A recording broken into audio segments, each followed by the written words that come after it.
at it again, y'all. I'm Psalm 1, and this is Audiotree Live, your premiere show for the band obsessed. Life sucks, but this explosive quintet out of Ireland doesn't, and they're here to help us make sense of it all. Ladies, and gentlemen, please welcome Gurriers.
past.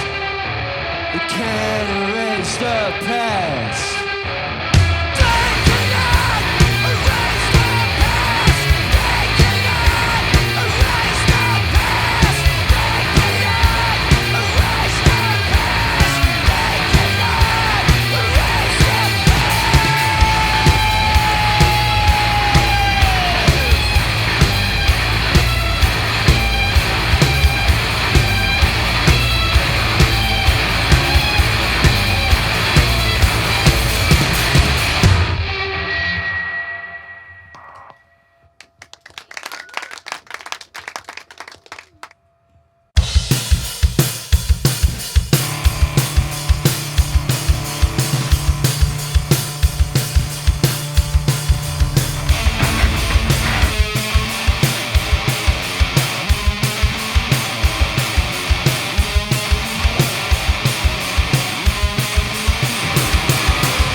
I'd like to dedicate this next song to all the Irish bands that we love.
We are here with Ben, Dan, Pierce, Charlie, and Mark, better known as Gurriers. Welcome to Audiotree, y'all. Thanks for having us. Yeah, sound. Is this technically your last show of tour?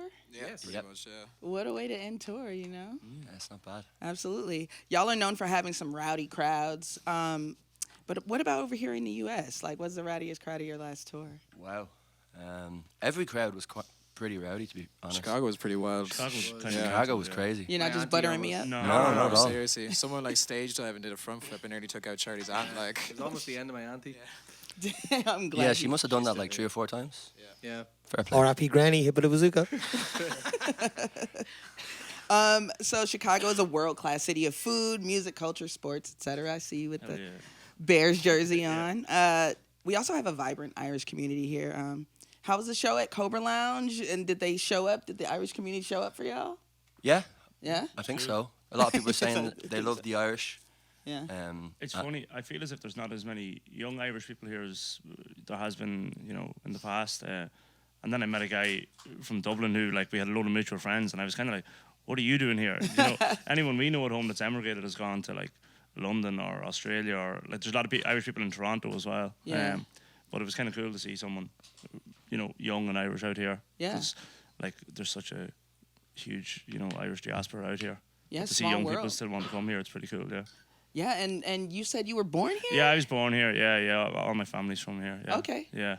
That's cool. Same with Ben. Ben's whole dad's side of the family's from here. yeah, I wasn't born here, but my dad's American, so all my family were. He at sounds the like he's show. born here, though, doesn't he? What does that mean? No, I'm kidding. We're all connected, obviously. You speak about so many things we all deal with, especially, unfortunately, the bad stuff. Do you find making the music puts you in a hopeful place or nah? Like, also, when you're playing out, sometimes a song might shapeshift in meaning and carry a new meaning. How often does that happen?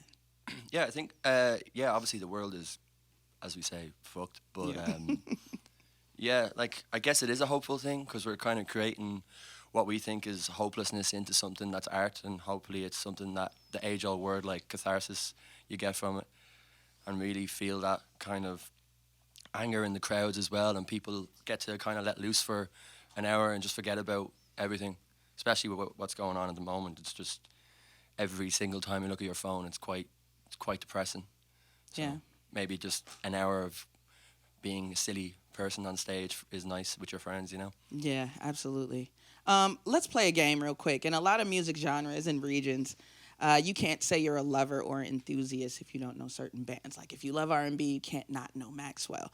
But if you're claiming Irish punk rock or even alternative, what bands must you know about? No excuses. Ooh, Gilliban off the bat. Like, Yeah. yeah. One of your former alumni, Enola Gay. Yeah, yeah. Friends of 100% ours, as they're well, amazing. Yeah, absolutely.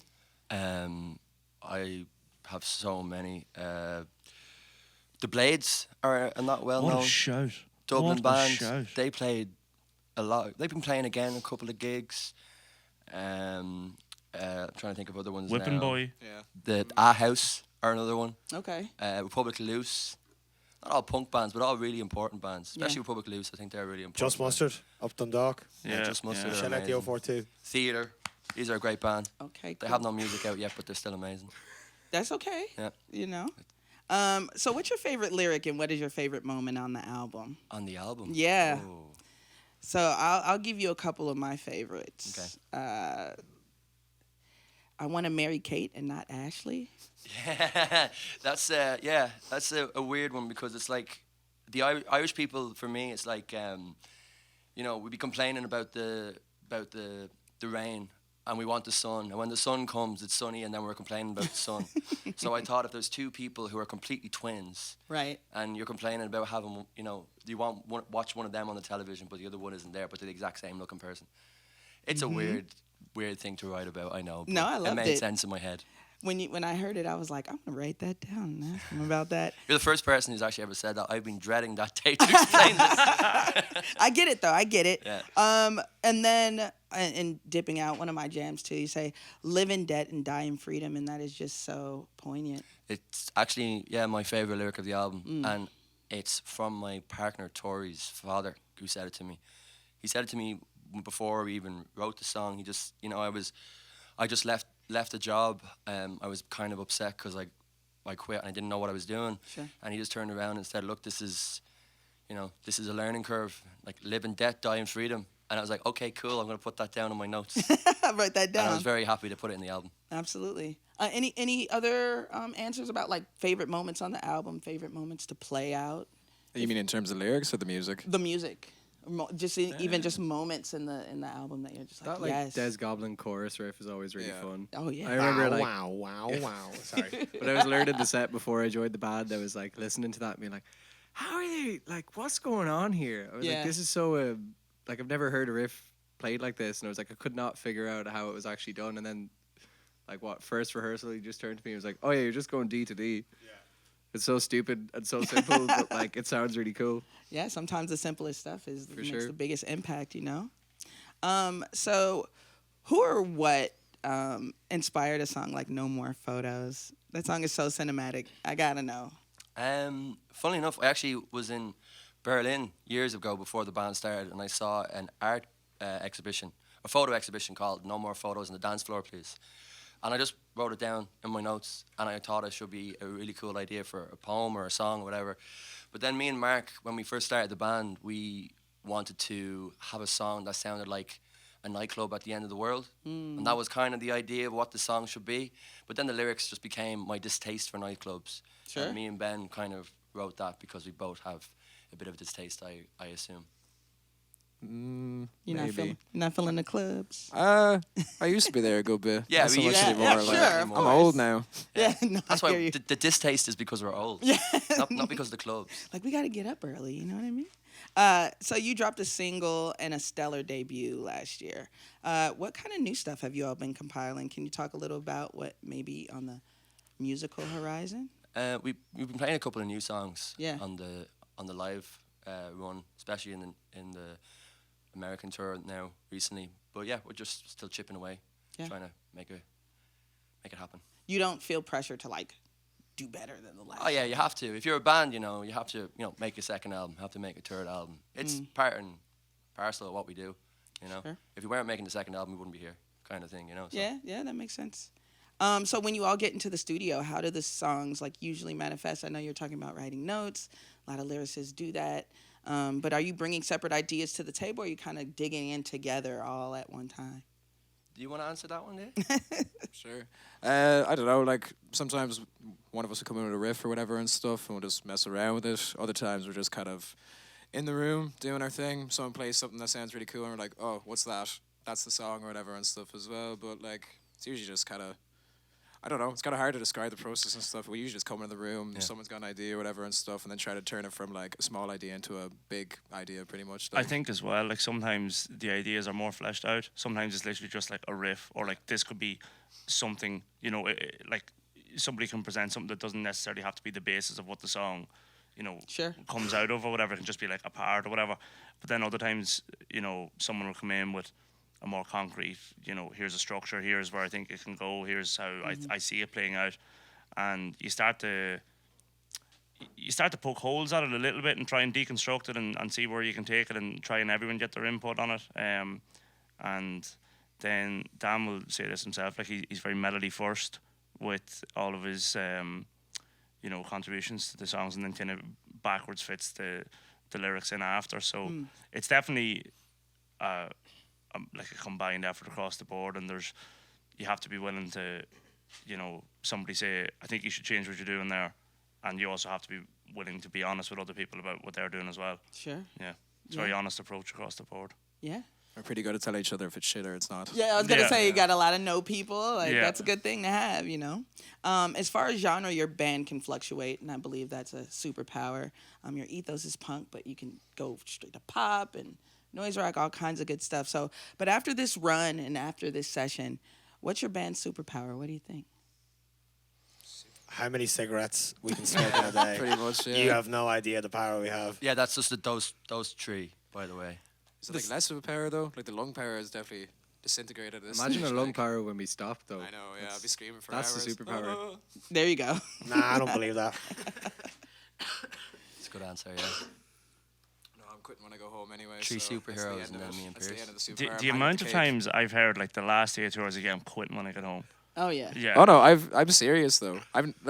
I never said it before. I wasn't one of those. I never No, said to I be was fair, good. you were. This is Okay. gonna be on. This is gonna be live. This well, is a not- crazy. No, This is this a crazy. is why I'm hitting it. This is why I'm hitting it. It's like it's on record now. Right. It's on record. This is a crazy I accountability. will still you know? smoke joints. I want to clarify. Okay, California sober, Sure. which means just cannabis. yeah, Yeah, yeah. absolutely. So besides sleep and quitting, what's the first thing you have to do when you get back home from a tour like this? Laundry. Yeah. Yeah. And followed by eating a vegetable. Yeah, Yeah. absolutely. It's gonna be good. I always like getting a pint of Guinness, like a decent pint of Guinness Yeah. when I get home. That's a bit cliched, but that's kind of my thing. Yeah. That's Yeah. my buzz. I as might well. do a bubble bath as well. Yeah. I love that. All You right. gotta treat yourself. Yes, of course. And I just want to thank you all so much for creating some time to come here. We are very excited that you're here, and we hope to see and hear a lot more from you in the future. Thanks very Thank you much. so much. Thanks for Thank having you us. so much for having us. We're stoked to be here. Absolutely. So a massive thank you to Gurriers for joining us today. And as always, major love to our camera ops, engineers, dogs, editors, and artists here at Audiotree, spreading the gospel of live music. These beautiful labs are finishing up a tour right now and surely on the road in the future, so go get tickets when they're in your area. Buy up all their merch and get into the wonderful debut album, Come and See. Also, please like and subscribe if you love what we do, and you'll get these sessions at the top of your feed as soon as they drop. Get cool merch at audiotree.shop and follow Audiotree on all those apps because this algorithm will not eat itself. And like I always say, guys, stay dangerous and drive safe. Please, I'm Psalm 1 signing off, and I'll see you next time. Peace. Nice. That was Thank amazing. you. Thank you.